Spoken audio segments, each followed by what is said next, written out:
Developing £60 million talents and dominating Portuguese football's a tactical system that's caught Europe's attention. Ruben Amorim's rise has been impressive over these last 4 years. So much so, he's now joined Manchester United and things are about to change. Could his system see important players like Rashford and Fernandes thrive, or could it leave some players positionless? Let's explore Amorim's tactics and see what it could mean for a struggling United team.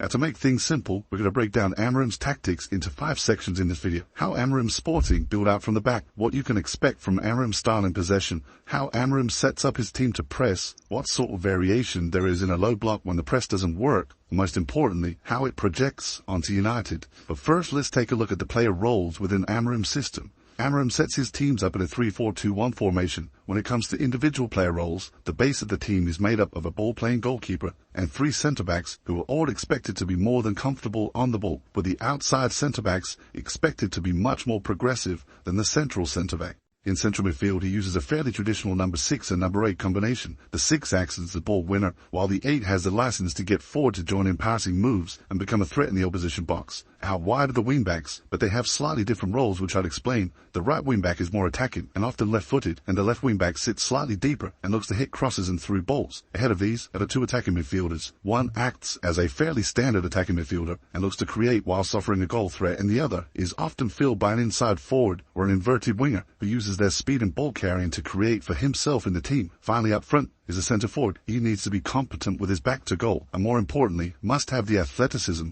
to run the channels. These roles form the basis of Amorim Sporting. They aren't rigid, and when they play out from the back, everything can change. When it comes from playing out from the goalkeeper, the central centre-back pushes forward into the midfield line. The 2 remaining centre-backs drop back to form a 3 with the goalkeeper between them. The more attacking member of the midfield 2 pushes forward, and the right-sided attacking midfielder drops back to form a box midfield. The left-sided attacking midfielder pushes forward to form a front 2 with the centre forward, and suddenly you're looking at a 2-4-2-2 formation, or maybe a 3-4-2-2 if you include the goalkeeper. That new double pivot, it stays deep and narrow in order to bait the opposition press, and the wingbacks and the newly formed front 4 act as passing options for the centre-backs to progress up the pitch. And here's where the current United personnel are exciting. The outside centre-back positions will most likely be occupied by Martinez and Ura, who both are very good with the ball at their feet. Martinez specifically should thrive when playing line-breaking passes into the feet of the attacking midfielders between the lines. But it's not just these passes that will be a dangerous weapon for United. Martinez, Ura, and Onana are excellent at playing long balls into the channels. And on paper, United have a very dangerous front 2 in this situation to tear teams apart,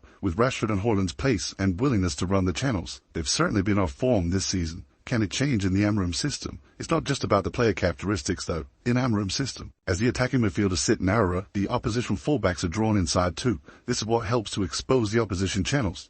In terms of what you can expect from Amorim's style and possession, once an Amorim team plays through the opposition press and get into the opposition half, they take up a 3-2-5 structure. The centre-backs have a really aggressive and high position in the opposition's half sometimes. This forces the central midfielders further forwards, where they form a 5 with the attacking midfielders in the centre forward. From here, they look to create the overloads in central areas. A lot of this you will know and have seen Erik ten Hag try to do. United were unable to do this sustainably, and certainly not from transition, which I'll speak about soon. The wingbacks are essential here because they hold their width in order to stretch the opposition's defence and create space for the central overload. This is perhaps the wingbacks' most important job. They open up those half spaces, and at United this is where Bruno could be a creative menace with those sort of whip crosses into the box from deep. And Rashford could draw defenders away from Haaland by making channel runs. This high line and focus on playing through the middle means Sporting can be exposed down the flanks when they turn the ball over there. So what do they do when they lose the ball? Well, how will Amorim set up his team to press?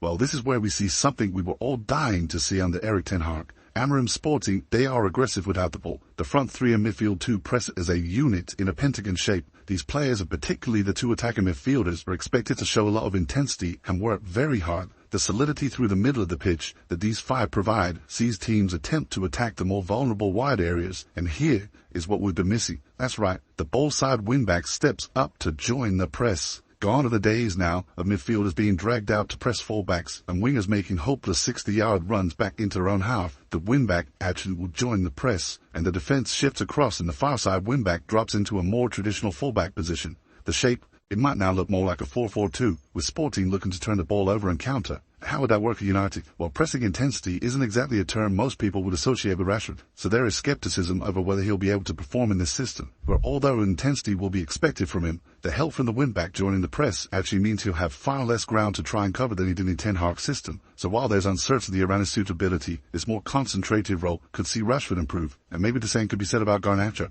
A player there is no uncertainty around is Manuel Ugarte. He's tailor-made for these pressing systems. Ugarte isn't a ball winner whose strengths lay in screening the back four like a traditional defensive midfielder. He's a Kante-style ball winner. He wants to press high up the pitch and force turnovers. By risk, by reward. What happens when the risk doesn't pay off? That's a crucial aspect to understand. When the press is unsuccessful, Sporting drop back into a compact 5-4-1 defensive block. They are able to defend the center of the pitch very well, forces the opposition out wide at other times. To defend these areas, they try to force the opposition back inside by cutting off safe passes backwards. If this is successful, Sporting have bodies inside and they press aggressively to win the ball back. Amorim tries to ensure his teams pose an attacking threat at all times, even when they're defending in their own half, and this is maybe where Rashford could be a weapon.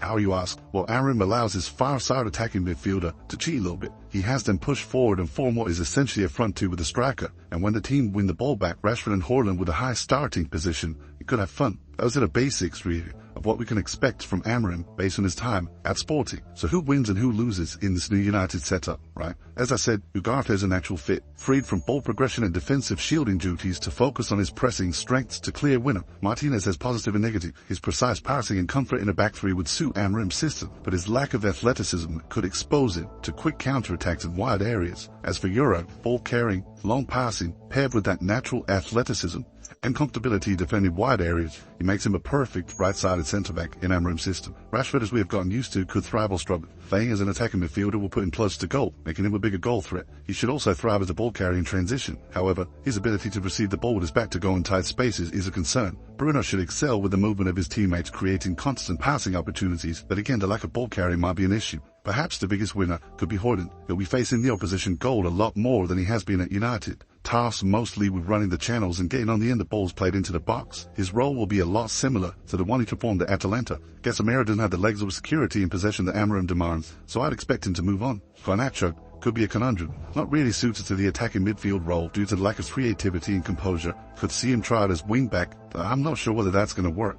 Two wildcards who could potentially perform well in new positions though. Akobi and Ahmed. Mainu's unique ball skills could see him deployed as an attacking midfielder at times, rather than a central midfielder. And Ahmed, you may well see him tried at right wing-back. Has a lot of the same traits as Giovanni Quenda, but there'll be doubts over his physicality, and I've already covered those in a separate video. Overall, only time will tell if Amorim will succeed in implementing that identity in United where so many others have failed. A lot of the pieces are there, and the system is proven, and I hope you now understand the basics of it a little bit more having watched this video. The biggest question remaining is, can Amorim get the current squad to buy in and perform at their best level? If he does, United's future could look a whole lot brighter.